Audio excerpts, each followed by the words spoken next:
Selamat malam dan selamat datang di On The Record, acara wawancara mendalam I24 News. Saat Israel menuju pemilu yang sangat menentukan, kami memutuskan ini adalah kesempatan yang baik untuk melihat lebih luas posisi Israel di dunia setelah hampir 3 tahun perang multifront yang terus berlangsung. Sebuah survei Pew terbaru yang dilakukan di 36 negara menunjukkan penurunan signifikan dalam posisi internasional Israel. Dengan 67% orang dewasa memiliki pandangan negatif terhadap Israel, termasuk di semua negara anggota G7. Dan semakin muda usianya, pandangan itu semakin buruk. Meskipun Israel tidak pernah berharap memenangkan kontes popularitas apapun, kecuali mungkin Eurovision, tren ini sangat mengkhawatirkan. Dan meskipun ada banyak penjelasan untuk hal ini, mulai dari antisemitisme klasik hingga ketidaktahuan yang didorong oleh media global yang menyesatkan dan salah arah. Jelas bahwa Israel telah gagal dalam perannya untuk menghentikan atau bahkan memperlambat laju anti-Israel ini. Jadi, bagaimana bisa terjadi seperti itu? Setelah tragedi terburuk dalam sejarah Israel, dengan kekejaman paling mengerikan yang bisa dibayangkan dilakukan terhadap rakyatnya pada 7 Oktober dan disiarkan langsung untuk seluruh dunia, mengapa Israel justru berada dalam salah satu periode paling terisolasi di panggung global? Dan apa yang perlu dilakukan secara berbeda untuk melawan tren ini? Nah, untuk membahas semua ini, sangat senang bisa menghadirkan Sharon Haskell di acara malam ini.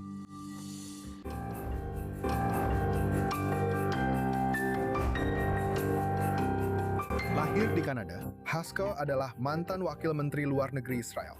Posisi yang dipegangnya sejak 2024 hingga bulan lalu saat ia mengundurkan diri. Dia adalah anggota parlemen Israel, Knesset, dari Partai Harapan Baru. Dan sehari setelah dia mengajukan pengunduran dirinya, dia mengumumkan bahwa dia membentuk partai baru bernama Israel First. Sharon Haskell, Hai, terima kasih malam. banyak telah Ini suatu bergabung kehormatan bersama saya besar. malam Terima ini. kasih sudah mengundang saya. Ya, terima kasih.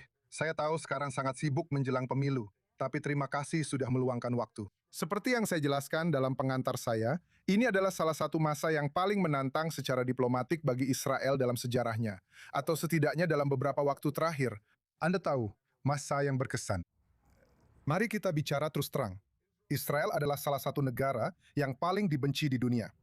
Bagaimana kita bisa sampai di sini? Dan adakah sesuatu yang bisa kita lakukan secara berbeda sepanjang perjalanan untuk mengubah hasil ini? Jadi begini, aku tidak akan mengatakannya seperti itu.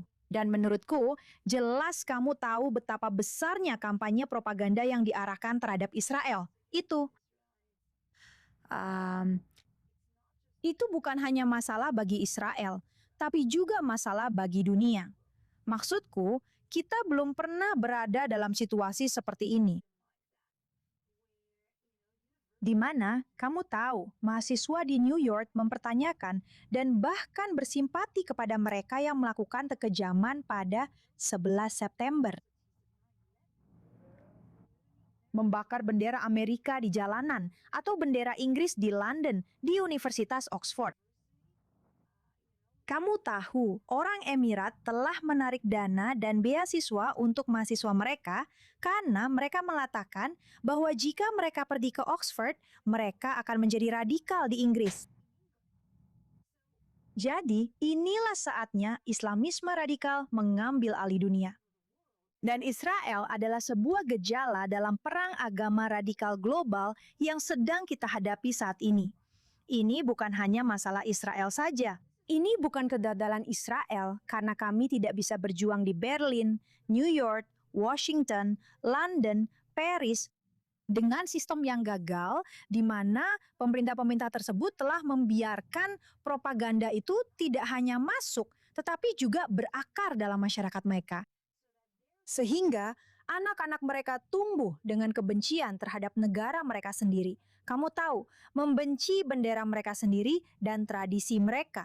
Dan ketika kita memahami apa yang sedang terjadi di dunia saat ini dan menyadari bahwa kita sedang menghadapi perang dunia ketiga. Dan ini adalah kekuatan kaum Islamis radikal melawan kekuatan demokrasi dan kebebasan. Maka kita bisa duduk dan mulai menganalisis apa posisi Israel di sana.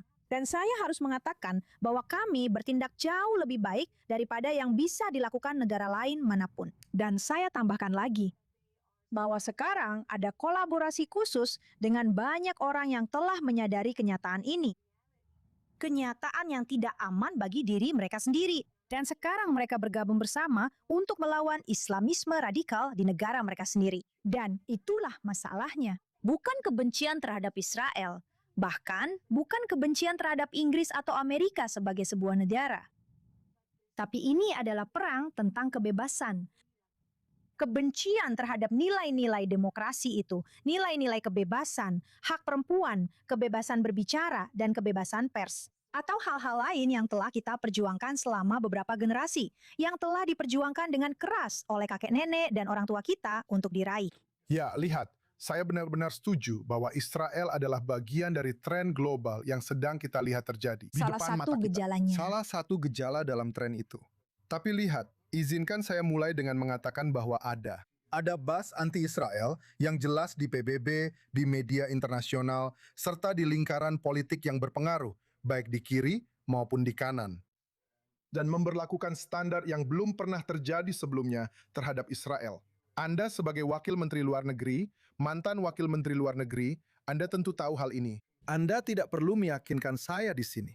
Namun, yang akan saya katakan adalah sebagai seorang jurnalis Israel yang meliput Israel untuk audiens internasional yang luas, Israel lebih sering terlambat dalam diskursus. Israel kekurangan bukti dan gagal menyampaikan pesannya secara meyakinkan. Ya, saya bilang kurang bukti, itu bukan berarti mereka tidak punya bukti. Tapi seringkali mereka baru memberikan reaksi pertama 5, 6, 10 jam setelah kejadian ketika diskursus sudah sepenuhnya diambil alih. Jadi jika saya hanya ingin melengkapi, jika kebenaran dan fakta ada di pihak Israel, yang saya percaya memang begitu, apa yang perlu dilakukan Israel untuk mengubah tren yang sedang dihadapinya ini? Lihat, setiap ahli propaganda akan memberitahu Anda bahwa jauh lebih mudah menyebarkan kebohongan daripada menyebarkan kebenaran. Dan kita telah melihat itu sepanjang sejarah. Saya pikir Anda tahu, periode sebelum Perang Dunia Kedua itu sangat jelas bagaimana propaganda dan kebohongan bisa merayap masuk dan menyebar dengan sangat cepat. Dan fakta tidak penting, kebenaran tidak penting. Dan kita hidup di generasi dengan, di satu sisi, kaum progresif ekstrim yang menolak untuk berdebat atau berdialog, menolak untuk mengakui, dan menolak melihat fakta, data, serta informasi nyata yang masuk. Dan mereka membangun semua teori mereka hanya berdasarkan satu hal, yaitu emosi. Dan kemudian ada propaganda sayap kanan radikal lainnya, di mana mereka sangat bergantung pada teori konspirasi, atau bahkan jadi, di mana peran kebohongan Israel total. dalam membantah hal ini? Lihat, menurutku bukan itu persoalannya. Ini bukan hanya peran Israel, karena ini tidak merugikan Israel sebanyak merugikan Amerika, Prancis, Inggris, dan Spanyol. Maksudku, lihat apa yang terjadi di sana. Maksudku, lihat tingkat kejahatan, tingkat pemerkosaan, fakta bahwa generasi muda, mereka tidak punya kebanggaan nasional. Dan aku ingin bertanya padamu, lihat situasi Spanyol sekarang dengan, kamu tahu, puluhan ribu migran yang datang, wanita-wanita diperkosa, perampokan terjadi. Maksudku, ini benar-benar kekacauan. Kami berdua orang Israel, Eksis dan menelpon sebagai kami. orang Israel, saya merasa seperti kamu- saya, tinggal di negara yang telah menjadi. Tapi Apa yang bisa dilakukan kamu Kementerian bertanya Luar pada Negeri saya, secara apa berbeda? yang bisa kami lakukan di Spanyol? Sementara mereka benar-benar kehilangan kendali dengan membiarkan kekuatan Islamis radikal itu menentukan cara hidup mereka. Oke. Dan ketika kamu berhadapan dengan teori konspirasi di satu sisi, dan di sisi lain, kamu tahu emosi tanpa mengandalkan fakta sama sekali, itu menciptakan masalah di masyarakat mereka sendiri. Dan aku akan memberitahumu, ini bisa disebut Perang Dunia Ketiga, Islamisme radikal melawan kebebasan dan demokrasi. Kamu tahu, ini bukan hanya medan perang militer. Medan perang militer akan datang, seperti yang terjadi di Timur Tengah, seperti yang sedang terjadi sekarang di Afrika, oke? Dan juga akan datang ke bagian lain. Itu sudah mulai melumpuhkan. Tapi ada pertempuran nyata yang sedang terjadi, kamu tahu, di parlemen, di sisi ekonomi, di sisi agama, oke, di media sosial. Dan ini bukan tentang Israel. Ini tentang tradisi dan kepercayaan mereka.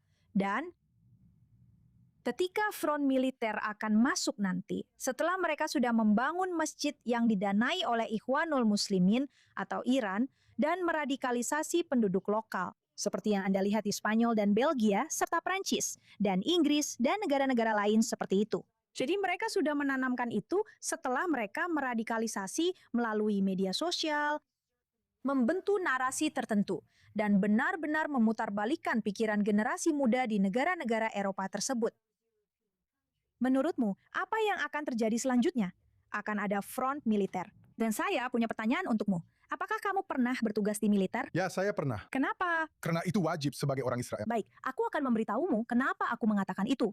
Masa wajib militernya 3 tahun, memang wajib. Tapi bukan karena aku dipaksa. Aku memilih untuk menjadi tentara tempur di tengah-tengah. Aku masuk militer karena cinta pada negaraku, bangga pada warisan dan sejarahku, untuk membela bangsaku karena aku mencintai mereka, oke? Karena aku sangat menghargai mereka dan aku ingin melindungi mereka. Aku mengerti apa artinya itu. Dan ketika kamu pergi ke Prancis, ketika hari itu tiba bahwa akan ada garis depan militer, bukan hanya garis depan budaya, bukan hanya garis depan media, dan mereka harus bangkit dan berjuang untuk negara mereka. Siapa yang akan maju ke garis depan untuk mempertaruhkan nyawanya demi membela budaya yang diajarkan untuk dibenci, bendera yang mereka bakar di jalanan, dan sejarah yang mereka benci? Jadi, meskipun kamu melihatnya sebagai masalah Israel, ini pertama-tama adalah masalah Prancis, masalah Inggris, masalah Spanyol, dan kita sedang menuju ke arah itu. Kita sudah melihat apa yang dilakukan oleh kekuatan radikal tersebut di Timur Tengah. Kita juga melihat apa yang mereka lakukan di Afrika. Mereka hampir saja berhasil melakukan hal yang sama di Amerika Latin juga, karena Hizbullah ada di sana. Mereka berada di garis depan secara militer. Oke. Jadi, apakah semua yang dilakukan Saya Israel tidak bilang layak begitu. mendapat Tidak, nilai jangan A+? salah paham. Saya tidak Tapi bilang saya begitu. bertanya, apa peran Israel?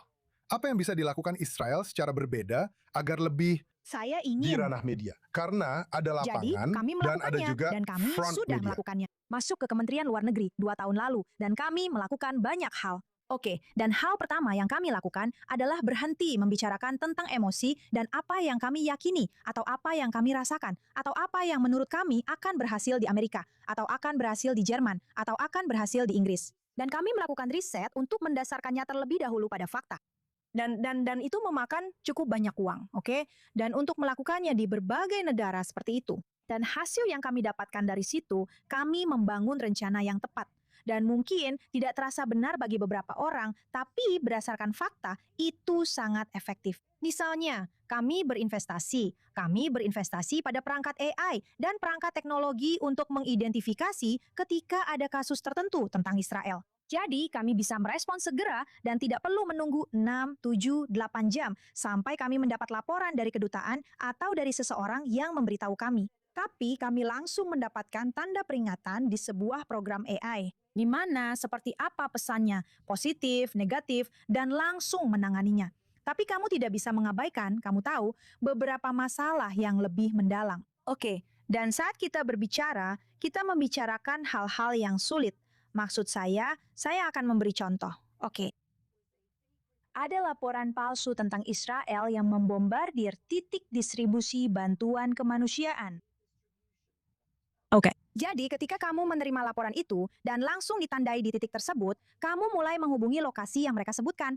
Jadi kamu pergi dan mencoba melihat di Han Yunis. Kamu menelpon militer. Mereka mulai menelpon, kamu tahu, juru bicara. Lalu mereka pergi dan mulai Uji menelpon tuntas komandan dan membutuhkan mereka waktu, memeriksa itu jelas. lalu berkata, kami tidak punya apa-apa di sini. Jadi kamu bilang, oke, untuk berjaga-jaga, mari kita mulai memeriksa lingkungan lain di sekitar sini. Jadi kamu mulai menelpon dan memeriksa semuanya lagi. Dan kamu ingin memastikan faktanya benar. Dan mereka bilang, tidak, dari mana laporan ini berasal? Mungkin itu ada di utara. Jadi ketika kamu mulai memeriksa di utara dan kamu ingin memastikan semua kemungkinan sudah diperiksa agar saat kamu online dan berkata, ini berita palsu, ini bohong, ini buktinya. Mereka tidak bisa membantahnya atau mereka tidak bisa sekedar mengunggah foto atau sesuatu yang menunjukkan bahwa itu benar-benar terjadi. Dan yang lebih disayangkan lagi, kalau saya lihat rekan-rekan saya di media internasional lain, mereka justru lebih mudah mengadopsi narasi Hamas daripada narasi Israel. Tapi kita jangan memang salah, perlu menghindar ini bukan karena kebetulan, ini memang disengaja. Tidak. itulah kenapa saya bilang media yang menyesatkan dan salah arah. tapi saya tidak mau menandatangani. Beralih ke peristiwa yang lebih terkini. Misalnya, kemarin Israel melakukan serangan yang sangat tidak biasa di Suriah. 70 kilometer dari perbatasannya dengan Turki. Sekarang ASS, Duta Besar AS untuk Turki, Tom Barrack, mengatakan bahwa hal itu hampir menyebabkan konfrontasi langsung, konfrontasi militer antara Israel dan Turki. Apakah Anda merasa serangan ini memang diperlukan? Dan saya akan menambahkan, ada anggapan di luar ranah propaganda. Kritik terhadap Israel ini datang dari pemerintah, bukan dari lingkungan kampus. Bahwa Israel telah menjadi pihak yang suka mengintimidasi dan main serang. Bahwa setelah 7 Oktober, dengan mengadopsi doktrin keamanan yang dapat dimengerti dan harus menegakkan garis merahnya, Israel telah bertindak terlalu jauh. Tidak satu pun dari negara-negara ini harus menghadapi situasi yang benar-benar mengancam jiwa langsung di perbatasan mereka. Jadi, mereka tidak memahaminya. Dan kamu tahu, dunia lebih suka melihat orang Yahudi mati. Mereka bersimpati kepada kita saat orang Yahudi meninggal. Tapi ketika kita adalah orang Yahudi yang mampu, ketika kita adalah orang Yahudi yang bisa membela diri sendiri, mereka tidak suka itu. Mereka jauh lebih suka orang Yahudi yang mati. Tapi soal Maafkan serangan aku. itu secara khusus. Maafkan aku. Aku tidak akan membiarkan anak-anakku atau bangsaku mati demi simpati negara-negara Eropa atau negara-negara lain apapun. Dan aku beritahu kamu, Surya, dan ingat kata-kataku, dalam waktu maksimal 10 tahun akan menjadi ancaman serius bagi Israel, ancaman eksistensial. Apa yang sedang terjadi di sana sekarang adalah pasukan-pasukan militer. Dan jika kamu pikir Hamas adalah salah satu yang paling brutal, paling kejam,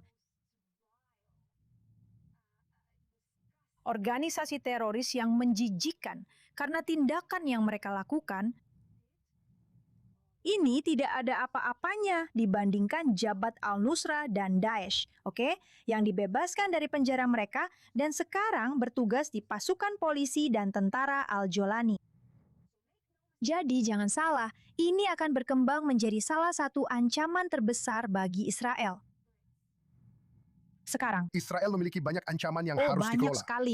Tapi pertanyaan Dan- saya adalah, apakah sikap militer untuk menyerang setiap ancaman yang muncul ini, apakah ini sesuatu yang bisa dipertahankan? Karena hal ini telah membuat Israel terlibat dalam perang selama 3 tahun, yang terpanjang dalam sejarahnya. Dan benar-benar belum ada tanda-tanda akan berakhir. Jadi, apakah ini kenyataan baru bagi orang Israel untuk hidup dengan mengandalkan kekuatan militer semata salah dan satu tanpa dari alternatif lain? pelajaran terbesar yang didapat dari tanggal 7 Oktober. Dan militer mengatakan dengan sangat-sangat jelas, saya akan mencoba menerjemahkannya ke dalam bahasa Inggris. Saya belum pernah menerjemahkannya. Adalah bahwa Israel seharusnya tidak pernah mengelola konflik. Tetapi la lakhriya to, bagaimana kamu mengatakannya, lahria, lakria, untuk membuat kecewa, membongkar musuhmu. Oke? Karena setiap kali kamu mencoba mengendalikannya, itu akan tumbuh menjadi sesuatu yang mengancam jiwa dan menjadi ancaman eksistensial. Dan ketika kamu menghadapi masalah-masalah ini sejak awal, oke, maka kamu bisa mencegah tragedi dan perang yang jauh lebih besar yang akan datang. Dan kita tahu bagaimana rasanya berhadapan dengan kekuatan Islamis radikal. Ada status quo di Suriah. Mereka ingin menghancurkannya. Kita harus memastikan mereka mengerti apa arti menghancurkan status quo itu. Israel tidak akan bisa memberantas Islamisme radikal dalam dekade berikutnya. Jadi, apakah itu berarti selama dekade berikutnya, Israel akan berada dalam perang aktif di banyak front? Kita perlu dan kita harus terus melakukan segala yang kita bisa untuk membela negara dan anak-anak kita dari Islamisme radikal. Ini ada tepat di perbatasan kita. Inilah yang akan dilakukan oleh negara manapun. Maksud saya, semua orang munafik ini berkata, ya, kami akan membiarkan Daesh masuk ke wilayah kami dan berada tepat di perbatasan kami. Dan mungkin membawa beberapa tentara Turki dengan beberapa perlengkapan untuk duduk tepat di perbatasan kami. Dan aku ingin melihat Spanyol. Kamu tahu, ketika Iran akan membentuk kelompok teroris, oke, dengan senjata yang menjadi ancaman eksistensial tepat di perbatasan mereka. Maksudku, ayolah, ayolah. Jadi ketika Trump bilang, kamu harus menghentikan seranganmu di Gaza, kamu harus menghentikan seranganmu di Suriah, Kita dan kamu harus juga terus harus menghentikan melanjutkan seranganmu di dan Lebanon. melakukan segala yang kita mampu untuk memastikan tidak ada ancaman eksistensial terhadap anak-anak kita dan negara kita. Israel akan selalu memulurkan tangannya untuk perdamaian, selalu. Tapi mereka tidak melakukannya. Bahkan jika maksud saya Kami adalah mengatakan mendapat tidak pada trans. kesempatan di Gaza. Kami memberitahu mereka, letakkan senjata. Letakkan senjata. Itu saja. Letakkan senjata. Ya, Dewan Perdamaian membawa sebuah dan Perdana Ayolah. Menteri Netanyahu mengatakan tidak untuk itu. Apakah menurutmu polisi yang merupakan teroris Hamas memiliki senjata, bukan militan Hamas yang memiliki senjata? Berarti perlucutan senjata? Tolong jangan bercanda seperti itu dengan saya, karena ini tidak lucu. Mereka adalah orang-orang nyata yang kehilangan nyawa pada tanggal 7 Oktober. Dan saya akan melakukan segala yang saya bisa untuk mencegah hal seperti itu terjadi lagi. Dan itu juga berlaku bagi Lebanon. Kami ingin perdamaian dengan Lebanon. Kami sedang membangun jalan menuju perdamaian dengan Lebanon. Namun, organisasi teroris Islam radikal Iran seperti Hizbullah harus dilucuti senjatanya. Karena jika tidak, kita hanya akan menciptakan ilusi ketenangan dan stabilitas, sampai mereka cukup kuat lagi seperti sebelumnya untuk menyerang Israel. Dan kita tidak boleh sampai ke titik itu lagi. Aku tidak akan pernah membiarkan itu terjadi lagi. Dan aku akan melakukan segala yang aku bisa, apapun untuk mencegahnya. Karena putri-putriku tidak akan mengalami kembali peristiwa 7 Oktober. Sangat jelas. Mari kita lanjut ke bagian terakhir acara ini. Segmen Rapid Fire. Saya akan menunjukkan 3 gambar kepada Anda. Dan secara singkat, tolong baiklah. katakan hal pertama yang terlintas di pikiran Anda. Yang terlintas di pikiran, jadi ini dia gambar pertama. Ini adalah Perdana Menteri Benjamin Netanyahu. Wow, lihat, dia adalah pemimpin yang kuat dan sejati. Oke, dan sudah banyak kesulitan. Dan saya juga merasa kecewa dengan beberapa hal yang telah terjadi. Saya rasa dalam beberapa minggu terakhir, kekecewaan terbesar saya adalah RUU pengecualian itu. Dan saya sudah berteriak, memperingatkan dan melawan RUU pengecualian itu, memperingatkan mereka tentang apa yang sebenarnya akan ditimbulkan oleh RUU tersebut. Dan kamu tahu, 2 minggu yang lalu dia datang dan dia berkata dengan sangat jelas, itu adalah sebuah kesalahan. Oke, jadi, ya meskipun ada sedikit kekecewaan, menurutku bagus kalau ada seorang pemimpin yang mampu mengubah pikirannya dan juga mengakui kesalahannya. Baiklah, mari kita lanjut ke gambar berikutnya. Ini adalah Ketua Partai RAM, Mansur Abbas. Dia kurasa terlalu maju untuk zamannya, yang mimpi itu atau fantasi bahwa mereka mungkin bisa membiarkan konflik Israel-Palestina tetap dalam status quo dan berkonsentrasi pada membangun kembali serta memberdayakan komunitas Arab adalah fantasi yang salah. Dan sayangnya, ketika eksperimen ini gagal, sangat jelas bahwa hal ini tidak akan terjadi lagi selama bertahun-tahun ke depan. Ya atau tidak? Apakah ada tempat untuk RAM di koalisi berikutnya? Tentu saja tidak. Baiklah. Dan gambar terakhir, ini adalah saat Anda dilantik di Knesset. Sedikit Aduh, lebih wow. dari 11 tahun yang lalu, akan genap 11 tahun di bulan September. Wow. Sungguh perjalanan yang luar biasa. Maksudku, wow, ini Jika kamu punya satu aku- kalimat untuk disampaikan kepada wanita muda di sana, apa yang akan kamu katakan padanya? Ya, aku pikir ketika aku berada di sana 11 tahun yang lalu, ada visi yang begitu kuat dan inspirasi untuk datang dan melakukannya. Dan aku akan bilang padanya, teruslah mengikuti kata hatimu. Dan tahu bahwa hari ini kamu membawa sesuatu yang benar-benar berbeda ke Knesset. Kamu menunjukkan isi hatimu dan mengikuti apa yang kamu yakini. Tidak peduli apa kata mereka, tidak peduli apa yang mereka tawarkan. Dan aku hanya ingin memberinya kekuatan, karena kamu menjalani hidup dengan begitu banyak tanda tanya di sekitarmu. Dan setiap keputusan yang kamu buat, kamu tahu selalu ada tanda tanya. Apakah ini keputusan yang tepat? Dan aku selalu memilih keputusan berdasarkan satu hal. Apa yang terbaik untuk negaraku? Apa yang terbaik untuk rakyatku? Dan aku hanya ingin memberinya lebih banyak keyakinan dan kekuatan dalam keputusan-keputusan yang dia buat. Karena itu sangat sulit dan sangat mengkhawatirkan. Kamu tahu, apakah kamu membuat keputusan yang benar? Tapi hari ini, jika melihat ke belakang, ya, mendapatkan Liberty Awards.